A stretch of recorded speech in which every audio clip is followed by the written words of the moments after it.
सबसे बातचीत कर रहे हैं और मैं तो चाहूँगी, मेरा तो ओपन आह्वान है कि कांग्रेस पार्टी में और हमारे केंद्रीय नेतृत्व में जिनको भी आस्था है वो आएँ और जो भारतीय जनता पार्टी की गलत नीतियों के, इनके विचारधारा के खिलाफ खड़े हैं वो आएँ, हमारे परिवार में आएँ, कांग्रेस परिवार में जुड़ें और हमारी लड़ाई में हमारा साथ दें। मेरा ओपन इन्विटेशन। जितने भी मेरे हजारों सैकड़ों साथी थे, सभी की सभी प्रत्येक विधानसभा से भी, हरियाणा से भी और यूपी से भी थे, राजस्थान से भी साथी आए हैं जो उन्होंने दोबारा सबने सक्रियता भागीदारी कर ली।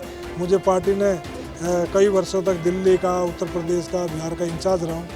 हरियाणा में कांग्रेस को मजबूत करने के लिए हरियाणा कांग्रेस की प्रदेश अध्यक्ष कुमारी शैलजा अशोक तंवर खेमे के रूठे कार्यकर्ताओं को मनाने का प्रयास कर रही है। ऐसी कड़ी में साइबर सिटी गुरुग्राम में हजारों कार्यकर्ताओं ने कांग्रेसी नेता प्रदीप जेलदार की अध्यक्षता में और कुमारी शैलजा की मौजूदगी में कांग्रेस का दामन थाम लिया। आपको बता दें कि ये सभी कार्यकर्ता अशोक तंवर के खेमे में थे और प्रदीप जेलदार को टिकट न मिलने के कारण नाराज हो गए थे। सभी नाराज कार्यकर्ताओं ने 2019 में हरियाणा विधानसभा चुनाव में बीजेपी का समर्थन किया था, लेकिन बीजेपी के रवैये से असहमत होकर इन सभी ने घर वापसी की है।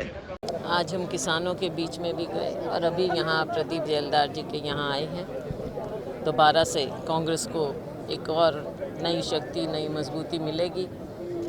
थोड़े दिन ज़रूर ये हमारे संघर्ष से बाहर रहे, लेकिन अब आने वाले वक्त में हम सब मिलजुल कर कार्य करेंगे, लोगों की आवाज़ को उठाएंगे। बिल्कुल, हम सब से बातचीत कर रहे हैं और मैं तो चाहूँगी, मेरा तो ओपन आह्वान है कि कांग्रेस पार्टी में और हमारे केंद्रीय नेतृत्व में जिनको भी आस्था है वो आएँ और जो भारतीय जनता पार्टी की गलत नीतियों के, इनके विचारधारा के खिलाफ खड़े हैं वो आएँ, हमारे परिवार में आएँ, कांग्रेस परिवार में जुड़ें और हमारी लड़ाई में हमारा साथ दें। ये कांग्रेस में सक्रियता दोबारा बढ़ाई है।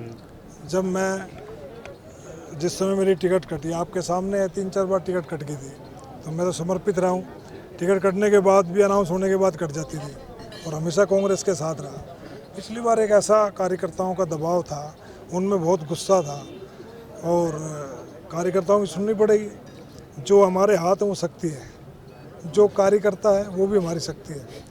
तो उन्होंने कहा कि हम समर्थन करते हैं, तो हमारे 20-25 लोगों की साथियों की टिकट कटी थी। तो उस टिकट के कटने में, क्योंकि मेहनत जब कोई व्यक्ति करता है, आप सब प्रेस के साथी आप मेहनत करते हैं, तो आपका जब काम बनता है, सफल होते हैं, तो आपको अलग खुशी होती है। तो उसी का कारण था कि टिकट कटने का जो गुस्सा था, तो उस समय हमने 20-25 जो हमारे अलग अलग विधानसभा में साथी थे, उन्होंने बीजेपी का समर्थन किया। हमने सदस्यता नहीं ली थी। इस मौके पर कुमारी शैलजा ने कहा कि पार्टी को मजबूत करने में जल्द ही प्रदेश कार्यकारिणी का गठन किया जाएगा। इसके लिए पर्यवेक्षक नियुक्त किए गए हैं। जल्द ही सभी जिलों में जाकर क्रमिक कार्यकर्ताओं का चयन किया जाएगा।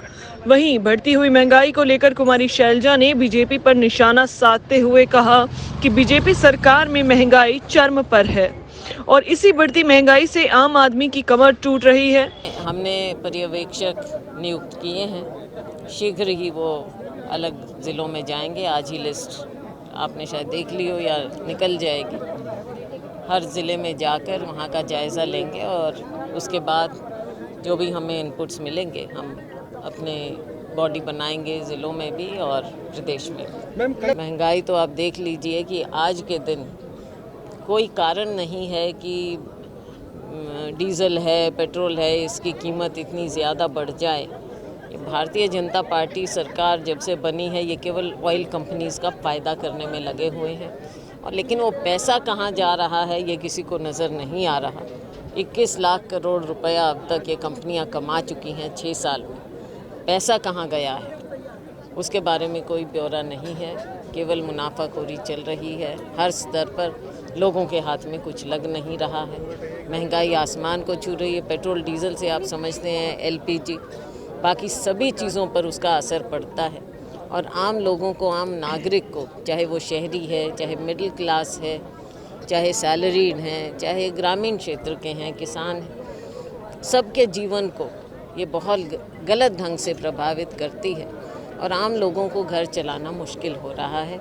कांग्रेस पार्टी ये आवाज़ उठाती रही है और हम उठाएंगे। को बता दें कि जब से कुमारी शैलजा ने प्रदेश की कमान संभाली है तभी से कुछ अशोक तंवर खेमे के कार्यकर्ता नाराज चल रहे हैं और दूसरी पार्टियों का दामन थाम लिया, लेकिन अब सभी नाराज कार्यकर्ताएं धीरे धीरे वापसी कर रहे हैं। अब ऐसे में देखना होगा कि अगले विधानसभा चुनाव तक कितने युवा कार्यकर्ता घर वापसी करते हैं। हालांकि कुमारी शैलजा नाराज कार्यकर्ताओं को वापस लाने में कोई कसर नहीं छोड़ रही है।